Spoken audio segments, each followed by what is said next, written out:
नाज़रीन, प्रोग्राम के आगाज़ में सबसे पहले बात करेंगे जी सह मुल्की क्रिकेट टूर्नामेंट के फाइनल की, जो कि इस वक्त जारी है। आईसीसी चैंपियंस ट्रॉफी से कबल 3 मुल्की क्रिकेट सीरीज का सबसे बड़ा टकराव फाइनल मैच कराची के नेशनल बैंक स्टेडियम में इस वक्त जारी है। पाकिस्तान ने न्यूजीलैंड के खिलाफ टॉस जीतकर पहले बैटिंग का फैसला किया। कप्तान मोहम्मद रिजवान कहते हैं कि बैटिंग के लिए विकेट साजगार लगी, इसलिए पहले बैटिंग करने का फैसला किया।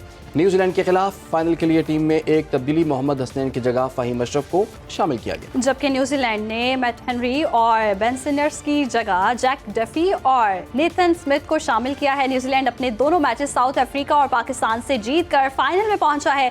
न्यूजीलैंड ने पाकिस्तान और जनूबी अफ्रीका को शिकस्त दी थी, जबकि पाकिस्तान टीम साउथ अफ्रीका से मैच जीतकर फाइनल में पहुंची है। तो ये फाइनल जारी है और देखना यह है कि पाकिस्तान जीतता है या हारता है। इसी पर बात करने के लिए हमारे साथ मौजूद हैं स्पोर्ट्स एनालिस्ट इरफान ज़हीर साहब। बहुत शुक्रिया आपके वक्त का।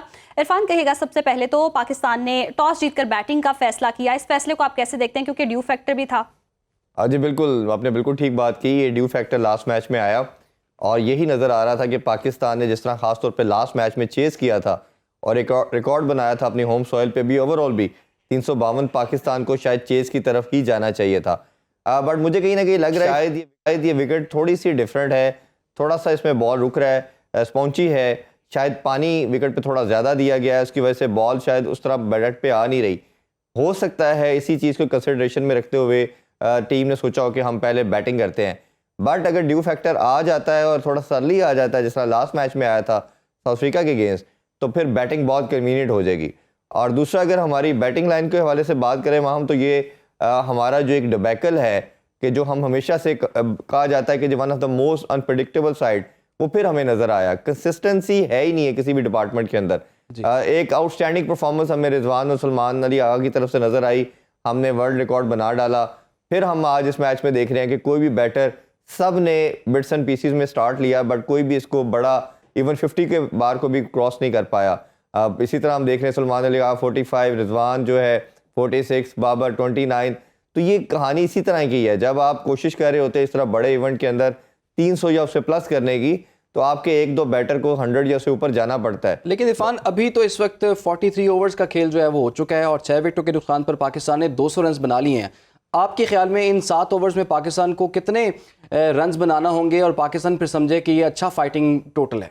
देखिए, मैं ये कह रहा था कि अगर आपने थोड़ा सा भी अपनी जिसे कहना चाहिए इनिंग्स को प्लान करके बिल्ड करके करते, तो आप इजीली 270, 80 या 90 तक जा सकते थे। खासतौर पे सलमान अली आगा की शॉट बड़ी वेट थी। तैयब ताहिर ने बड़ा अच्छा एक पाकिस्तान को एंड में मोमेंटम दिया। अगर वो थोड़े 3-4 ओवर और खेल जाते तो scenario could have been different, but unfortunately वो भी अपनी विकेट खो बैठे हैं। अब जो विकेट पे दोनों बैटर हैं वो ऑलराउंडर हैं, प्योर बैटर तो सारे के 6 के 6 डगआउट में जा चुके हैं। तो ये अब ये भी आपको माइंड में रखना था कि आज आपने अपनी ओपोजिशन को 20-25 रन एडिशनल करके देने थे। रीजन इज बीइंग कि अब आपके पास 2 नहीं 3 ऑलराउंडर हैं जिन्होंने 20 ओवर करने हैं। पहले आपने 10 ओवर को मैनेज करना होता था, अब आपने 20 ओवर को मैनेज करना है।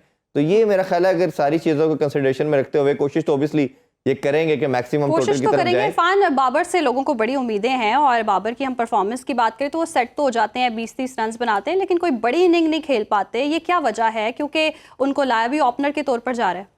देखिए, बाबर ने आज एक और अपना पर्सनल माइलस्टोन उन्होंने अचीव किया। उन्होंने ऑब्वियसली पाकिस्तान के लिए भी प्राइड मोमेंट है कि उन्होंने आज 6000 रन, फास्टेस्ट 6000 रन कंप्लीट किए। हाशिम अमला के रिकॉर्ड को उन्होंने ब्रेक किया इन टर्म्स ऑफ एवरेज, क्योंकि ऊपर हैं तो इस वजह से ये उनको सबसे टॉप पे उनको रखा गया। बट हम कहीं ना कहीं जो पूरी नेशन बाबर से एक्सपेक्ट करती है, जैसे इंजमाम से करती थी, ब्रायन लारा से करती थी, जैक कैलिस से करती थी, कि जब ये बेस्ट बैटर जो भी आपकी कंट्री का होता है वो आपके लिए मैच विनिंग इनिंग्स खेलता है, वो टीम को जिताता है। बट हम देख क्या रहे हैं कि बाबर का पाकिस्तान की विक्ट्री में कोई खास रोल आ नहीं रहा। और अभी भी हम देख रहे हैं कि 20-25 तो अच्छे कर रहे हैं, बट उसके बाद अपनी विकेट को थ्रो कर जाते हैं।